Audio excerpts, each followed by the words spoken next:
Hola chicos, ¿cómo están? Bueno, continuando con la serie de videos del ciclo for, hoy vamos a comenzar con las series de Taylor. Las series de Taylor son una serie aritmética que se extiende hasta el infinito y nos sirve para aproximar a una función. Por lo general, las funciones más comunes para las que se utilizan son la función seno, la función coseno, la función exponencial, logaritmo, logaritmo natural, etcétera, etcétera. Entonces, mientras mayor cantidad de términos nosotros calculemos de la serie, más preciso es el resultado. Por lo tanto, en este video vamos a ir viendo cómo vamos a identificar de dónde a dónde van los ciclos, cómo determinamos los incrementos, los decrementos, etcétera, etcétera. Ya saben que primero vamos a ir a hacer un repaso matemático y después nos vamos a ir al código. Así que antes de comenzar, si te está gustando el contenido del canal, por favor no dudes en suscribirte, regalarnos un like, compartir el video, etcétera, etcétera. Y bueno, como les había comentado, la serie de Taylor es una serie de potencias o también conocida como una serie aritmética que nos sirve para poder aproximar a una función. Obviamente la serie de Taylor en realidad, si nos ponemos a ver el sustento matemático, pues es una serie mucho más completa y una de las variantes de esta serie también se conoce como serie Maclaurin y nos sirve para poder aproximar una función trigonométrica. En este caso, la función seno, el seno de un ángulo x, se puede aproximar de esta manera, en donde tenemos que seno de x es igual a x menos x cúbica sobre 3 factorial más x a la quinta sobre 5 factorial menos x a la 7 sobre 7 factorial y así sucesivamente. Entonces lo primero que tenemos que hacer aquí es analizar cuál es la progresión que llevan nuestros términos. Sabemos que estos términos se van a extender hasta n términos, hasta el infinito, hasta donde nosotros queramos, pero tenemos que saber más o menos identificar cómo comienza. Entonces para empezar, esta primera x que encontramos aquí, la podemos decir que es el término 1. Este segundo término, x cúbica sobre 3 factorial, le podemos llamar el término 2, x quinta sobre 5 factorial le llamamos el término 3 y así sucesivamente hasta llegar al término n. Ese sería nuestro primer paso, que es identificar dónde va a ir nuestro ciclo for que lleve a cabo el cálculo de todos los términos. Por lo tanto, aquí nosotros podemos definir un ciclo para una variable i que comienza en 1, luego 2, luego 3 hasta que llegue a n. Por lo tanto, para i igual a 1, mientras i sea menor o igual que n, i más más. Como siempre lo he comentado, hay varias formas de resolver nosotros el mismo ejercicio, depende cómo nosotros lo razonemos. Habrá alguien que diga, bueno, yo no quiero empezar con i igual a 1, quisiera comenzar con i igual a 0.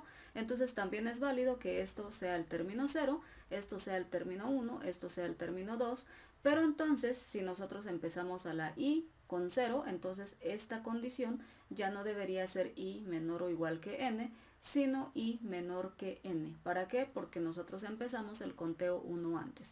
Pero para no confundirlos en este ejemplo vamos a manejarlo así, para i igual a 1.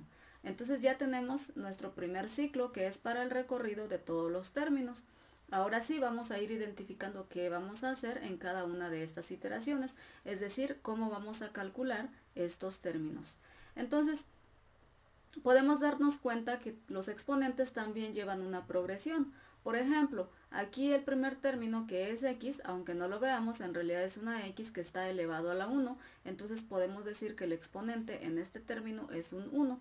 Este segundo término tiene un exponente 3, por lo tanto el término 2, su exponente está a la 3. El término 3, que es esto, su exponente está a la 5 y luego sigue exponente 7, luego sigue exponente 9, etcétera, etcétera. Entonces, como se darán cuenta, a pesar de que esto sea término 1, 2, 3, 4 y esté avanzando de 1 en 1 los términos, en realidad los exponentes están avanzando de 2 en 2. Es decir, aquí va x1, x a la 3, x a la 5, x a la 7, etcétera, etcétera. Entonces podemos sacar nuestra segunda característica de la función, en el cual exponente es igual a exponente más 2. Esa es la progresión que se va a llevar a cabo para los exponentes, ¿sale? Ahora, una tercera pista que nosotros podemos ver de la función son los signos, en el cual el primer término tiene un signo positivo, posteriormente el segundo término negativo, el tercer término positivo. Entonces nos damos cuenta que los signos se están intercalando, va una suma, una resta, una suma, una resta.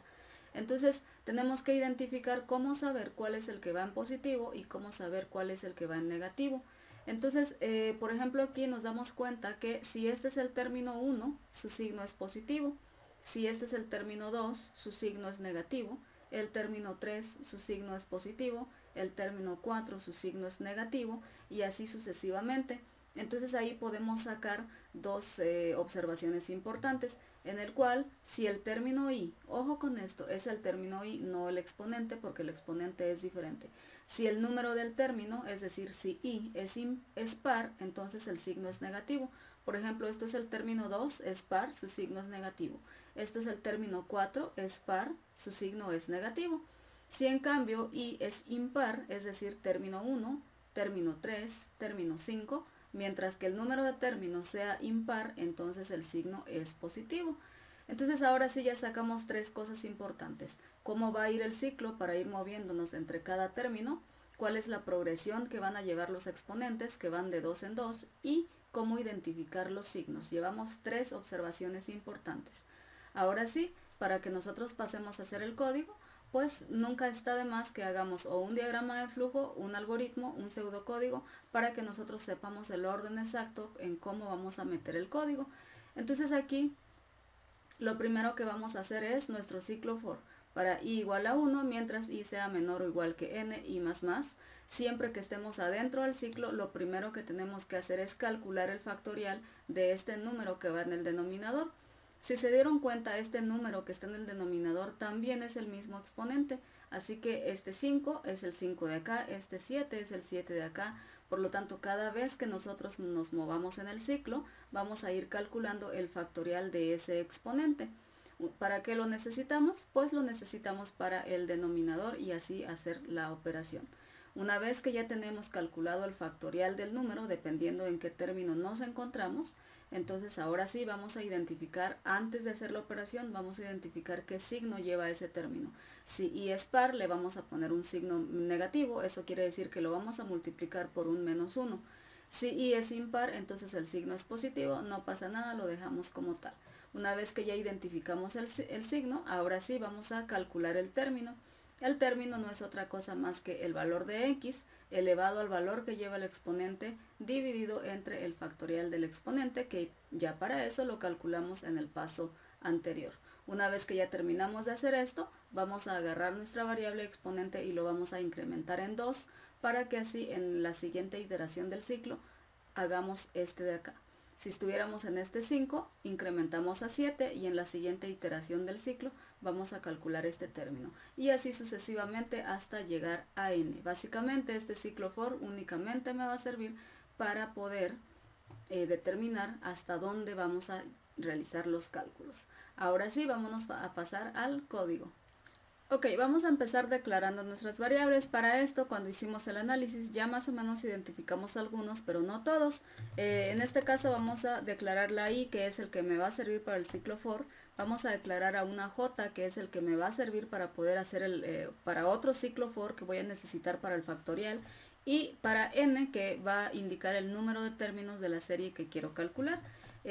También vamos a utilizar un float para x. Recuerden que x es el seno del ángulo que nosotros queremos calcular. Ese ángulo llamado x obviamente está dado en radianes. Recordemos que todas las fórmulas matemáticas y también en los lenguajes de programación el ángulo se utiliza en radianes. Yo sé que nosotros estamos acostumbrados a trabajar en grados, pero si nosotros queremos trabajar en grados no hay que olvidarnos de meter aquí la formulita para convertir grados a radianes. Entonces en este momento, para no tardarnos mucho, voy a utilizar a x directamente en radianes. Por lo tanto, los ángulos en radianes tienen también números decimales, así que tendría que ser float. También hay que declarar aquí nuestra variable para que vaya almacenando el resultado. Esta variable también vamos a utilizar otra variable llamada factorial para poder almacenar pues el factorial del número que vamos a ir utilizando en el denominador de cada uno de los términos. Si al caso nos falta algo ahorita, vamos a regresarnos, ¿sale? Entonces antes de comenzar, obviamente le tendríamos que preguntar al usuario que introduzca el ángulo X, y ya dentro de paréntesis ustedes le dicen si tiene que ser en grados o tiene que ser en radianes. Entonces en este caso va a ser en radianes y lo vamos a guardar en X. También vamos a pedirle que introduzca el número de términos de la serie. Recordemos que mientras más grande es el número de términos, más exacta es la aproximación. Los primeros términos la verdad es que se van a acercar, pero va a haber mucha diferencia. Entonces vamos a guardar aquí Sein en n. Una vez que ya tenemos esto, ahora sí nos pasamos a nuestro ciclo for, que se va a ir moviendo desde el término 1 hasta el término n. Por lo tanto, i igual a 1, mientras i sea menor o igual que n, y más. ¿Sale? Entonces, cada vez que nos cambiamos de término, pues vamos a seguir una serie de pasos, que es primero determinar qué exponente es el que lleva ese término, también determinar cuál es el factorial de ese exponente, posteriormente determinar cuál es el ciclo que va a llevar ese término, el signo, perdón, que va a llevar el término, si va a ser signo positivo o negativo, y por último hacer el incremento. Todo eso se lleva a cabo para cada uno de los términos. Eso significa que todo esto tiene que ir dentro de llaves para indicar que todo esto es parte del ciclo for, ¿sale? Entonces lo primero que tengo que hacer aquí es calcular el factorial de ese exponente. Ustedes saben ya cómo calcularlo. Si es que tienen alguna duda, aquí en la parte de arriba les tendría que aparecer el video en donde ya resolvimos este problema. Entonces vamos a calcular el factorial. Para esto vamos a utilizar la variable factorial, que debe de comenzar en 1 porque va a ir haciendo una multiplicación sucesiva. Y vamos a comenzar aquí para j igual a 1, mientras j sea menor o igual que expo, j más. Recordemos que expo, bueno, aquí se me olvidó agregarlo, expo es el exponente que va a llevar cada término, así que lo vamos a colocar aquí también, y además debe de comenzar con un valor de 1.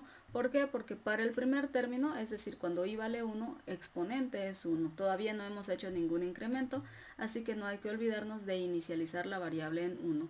Entonces, ¿qué vamos a hacer aquí? Vamos a calcular el factorial y la j me va a servir para irnos moviendo desde 1 hasta el valor de ese exponente. Vamos a utilizar la variable factorial.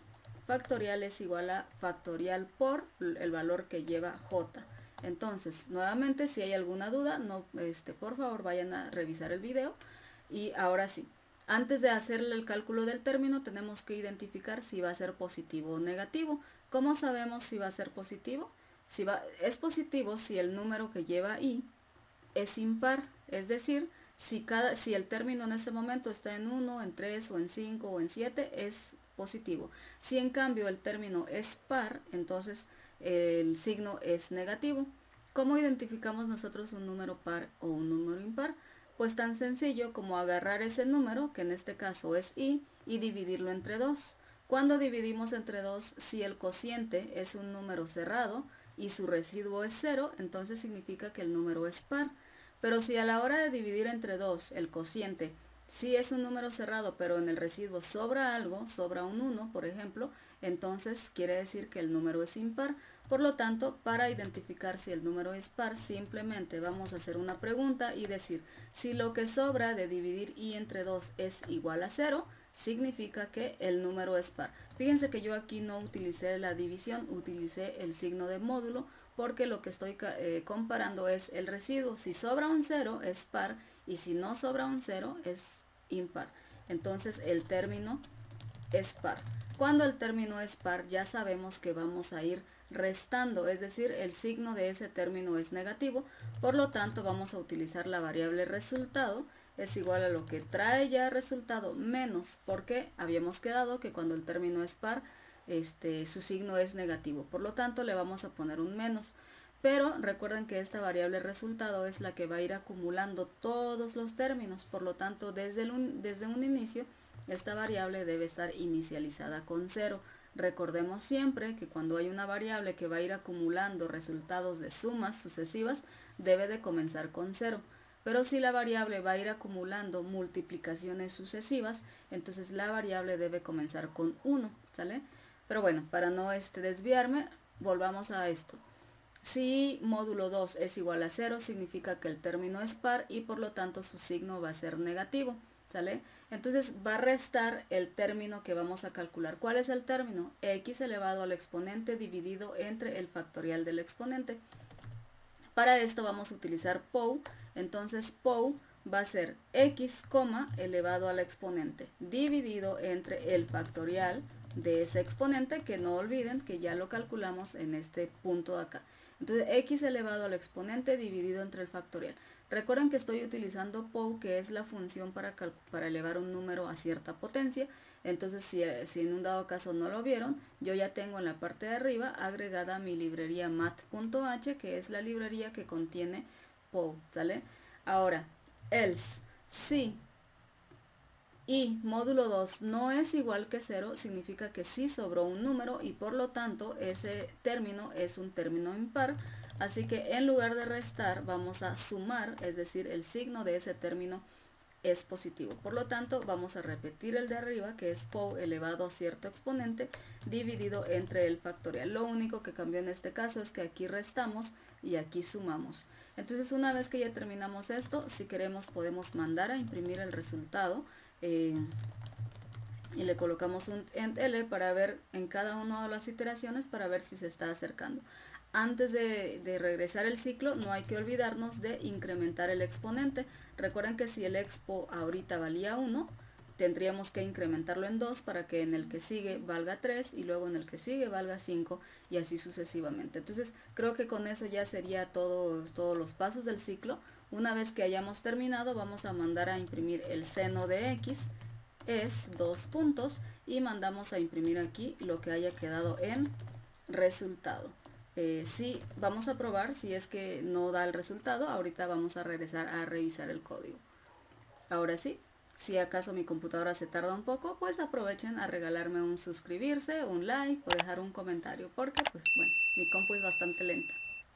Ok, me pide que introduzca el ángulo X en radianes. Nuevamente, si ustedes van a trabajar en grados, pueden colocar 90 grados, 180, 45 grados, pero no olvidar que en el código ustedes tienen que meter la fórmula para convertir los grados a radianes. En este caso, para evitarme ese problema, yo simplemente voy a colocar los ángulos en radianes. Vamos a probar con el más sencillo, en el cual X es 0, vamos a pedir 5 términos y como nos damos cuenta, todos los términos son 0.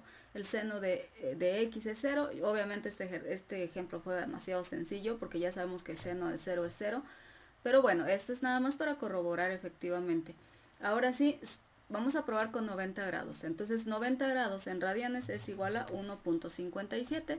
Vamos a pedir 5 términos nuevamente y nos damos cuenta cómo se va aproximando. El primer término me da 1.57, 0.92, 1.004, 0.99 y 1. Entonces ya para el quinto término ya el resultado llegó o se aproximó lo más que pudo. Seno de 90 es igual a 1. Vamos a seguir probando con más términos para ver cómo cambia el resultado.